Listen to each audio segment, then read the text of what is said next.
Hey everybody, it's Neil, and I got some Reynolds wrap here. This is the tin foil. It says an easy open tab. I'm going to show you guys how to actually set this thing up correctly.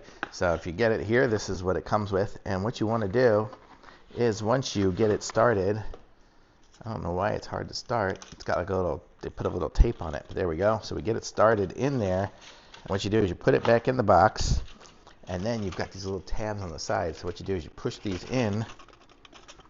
Let me fold this over here. Hold on a second. You fold it in there.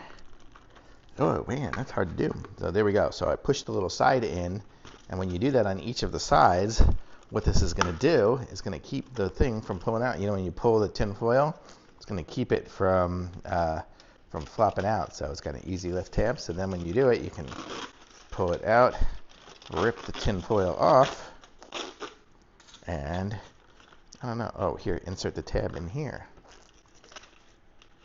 So then, to close it back up again, so you can push the little tab right in there. And now you've got some closed up tin foil. And it goes in my tin foil drawer. Awesome. Thumbs up.